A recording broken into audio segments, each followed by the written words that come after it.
ఇలాంటి వ్యక్తులందరూ చేసేటువంటి పోరాట ఫలితంగా తెలుగుదేశం పార్టీ సంతేనేమో వైఎస్ఆర్ పార్టీ, వైఎస్ఆర్ పార్టీ తంతేనేమో తెలుగుదేశం పార్టీ. రేపొద్దున 2024 నుంచి 29 వరకు రాష్ట్రాన్ని సర్వనాశనం చేసి మళ్ళీ వేల కోట్ల రూపాయలు దోచుకొని అప్పుడు మళ్ళీ తయారవుతారు.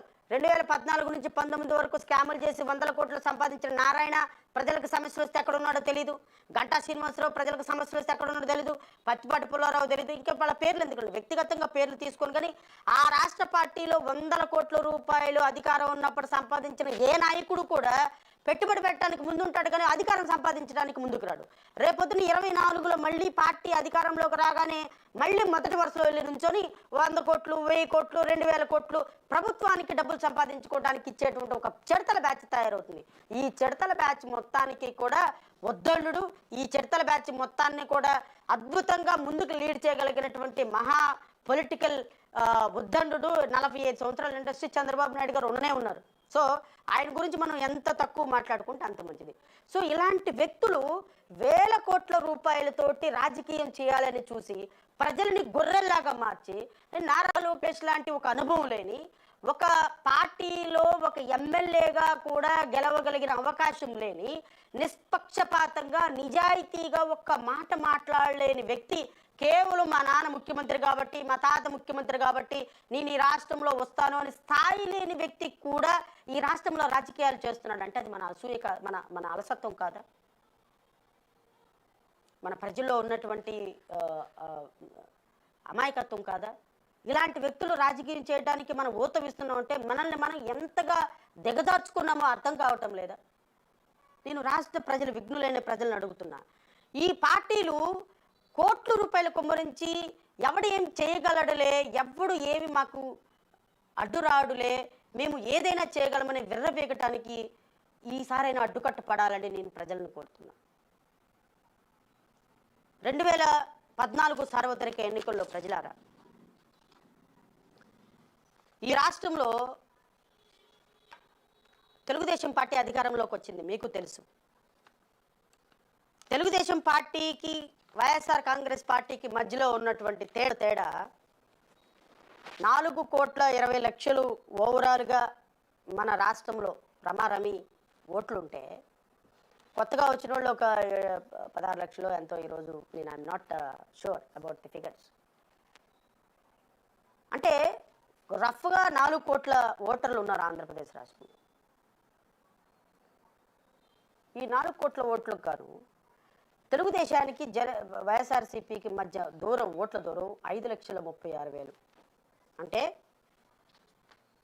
4 కోట్ల ఓట్లలో 5,36,000 ఓట్లు మాత్రమే తెలుగుదేశానికి వైఎస్ఆర్ కాంగ్రెస్ పార్టీకి తేడా ఉంది.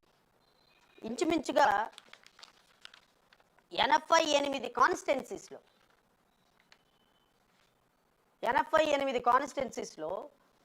10,000 కంటే తక్కువ ఓట్ల మెజారిటీతో అభ్యర్థులు గెలుపు ఓటములు నిర్ణయించబడ్డాయి.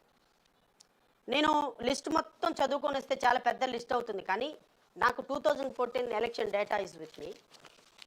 88 కాన్స్టిట్యున్సీలో అభ్యర్థులు అత్యంత స్వల్ప మెజారిటీతో గెలుపు ఓటములు ఉన్నారు. అది వైఎస్ఆర్ కాంగ్రెస్ పార్టీ గెలిచినా తెలుగుదేశం పార్టీ గెలిచినా వీళ్ళ మధ్య మెజారిటీ చాలా తక్కువ నామినల్ మెజారిటీ తోటి ఈ మెజారిటీ ఉండటం రాష్ట్ర ప్రజలు చాలా విఘ్నతతోటి ఓటేశారనిపించింది. ఈ 2019 డేటా తీసుకుంటే సోదరులారా, 5,000 లోపు ఓట్లు గెలిచిన ఓట్లు 25 కాన్స్టిట్యున్సీలు, 5,000 నుంచి 10,000 మధ్యలో గెలిచినటువంటి కాన్స్టిట్యున్సీలు 20 కాన్స్టిట్యున్సీలు. అంటే మొత్తం 2019లో 45 కాన్స్టిట్యున్సీస్లో ఇంత వేవ్లో కూడా గెలుపు ఓటముల్ని చాలా మార్జినల్ గెలుపు ఓటముల్లో ఉన్న కాన్స్టిట్యున్సీలు 45, 2014లో 88 కాన్స్టిట్యున్సీలు. అంటే యావరేజ్గా ఒక కాన్స్టిట్యున్సీలో ఒక సంవత్సరం ఒక జనరల్ ఎలక్షన్లో 5 సంవత్సరాలకు జరిగేటువంటి ఎలక్షన్స్లో 60 మంది అభ్యర్థులు యావరేజ్గా 5,000 ఓట్ల లోపు మెజారిటీతో ఓడిపోతాం గెలవటం జరుగుతుంది.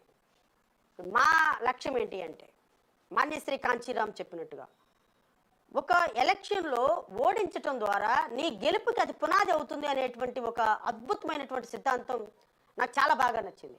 ప్రాబబ్లీ నేను కానీ లేకపోతే నన్ను నమ్ముకొని వచ్చిన అన్నలు కానీ అక్కలు కానీ వాళ్ళు రేపొద్దున గెలుగుతారా లేదా అనేది మాకైతే తెలియదు. అయితే ప్రజల నిర్ణయం అది. ప్రజలు మమ్మల్ని ఎన్నిక చేసుకొని ప్రజలు మాకు సేవ చేయండి అనే అవకాశం ఇస్తే ఖచ్చితంగా చేస్తాం.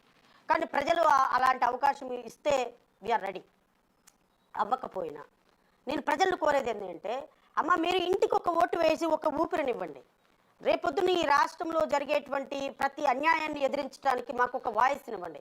శ్రావణ్ కుమార్కి ఓటేస్తే ఏం గెలుస్తాడులే శ్రావణ్ కుమార్కి ఓటేస్తే, లేకపోతే శ్రావణ్ కుమార్ చెప్పినటువంటి అభ్యర్థికి ఓటేస్తే ఎవరు గెలుస్తారులే, లేకపోతే పలానా జైభీం పార్టీకి ఓటేస్తే ఏముంది, తెలుగుదేశం పార్టీకి ఓటేస్తే మన ఓటుకి వాల్యూ వస్తుంది. అమ్మ మన ఓటుకి వాల్యూ గెలిచే అభ్యర్థికి వేస్తే రాదు, నిజాయితీ ఉన్న అభ్యర్థికి వేస్తే వస్తుంది. మన ఓటుకి వాల్యూ కాన్స్టిట్యూషన్లో డాక్టర్ బిఆర్ అంబేద్కర్ చెప్పినట్టుగా నీ ఓటు విలువ తెలుసుకొని మలసిన రోజున, నీ ఓటు విలువను తెలుసుకున్న రోజున నిజమైన ప్రజాస్వామ్యం బతుకుతుంది. నిజమైన ప్రజాస్వామ్యం బతకటం అంటే డెఫినేషన్ మారిపోయింది. అది చాలా దురదృష్టకరం. కానీ నేను విఘ్నులైనటువంటి ప్రజలను అడుగుతున్నా, గెలిచే అభ్యర్థికి ఓటేస్తే మన ఓటు గెలుస్తుంది అనుకుంటున్నాం. కాదు, గెలిచే అభ్యర్థికి ఇలాంటి దుర్మార్గులకు ఓటేసి గెలుస్తున్నారు కదా అని ఓటేసి మన ఓటుని మనం దిగజార్చుకుంటున్నాం. మన ఓటు గెలిచే అభ్యర్థి కాదు, మన ఓటు మన కష్టం అంటూ నిలబడే అభ్యర్థికి వేయాలి. మన ఓటు రేపొద్దున ఈ సమాజాన్ని, మన బిడ్డల్ని కాపాడగలిగినటువంటి ఒక విజన్ ఉన్నటువంటి లీడర్కి వేయాలి. రేపొద్దున పవన్ కళ్యాణ్కి ఓటేస్తావమ్మా, పవన్ కళ్యాణ్ రేపొద్దున ఓటేసుకుని వెళ్ళిపోయి ఢిల్లీలో కూర్చుంటాడమ్మా, ఆంధ్రప్రదేశ్ రాను కూడా రాడు. మీరు ఆ పవన్ కళ్యాణ్కి ఓటేసిన మరుక్షణం, జనసేనకు ఓటేసిన మరుక్షణం పార్టీ మొత్తాన్ని తీసుకుని వెళ్ళిపోయి భారతీయ జనతా పార్టీలో మెర్జ్ చేసేస్తారమ్మా. ఓటు వేయటానికి కూడా రాదు. ఇదే తెలుగుదేశం పార్టీ ఓడిపోతే, రేపు 2024లో తెలుగుదేశం పార్టీ ఓడిపోతే 48 గంటలు తిరగకుండా తెలుగుదేశం పార్టీ మూతపడిపోతుంది. తెలుగుదేశం పార్టీ ఈ రాష్ట్రంలో మూతపడేటువంటి రోజులు అతి తొందరలోనే ఉన్నాయి. 3 నెలల తర్వాత తెలుగుదేశం పార్టీ అనేది ఈ రాష్ట్రంలో ఉండదు.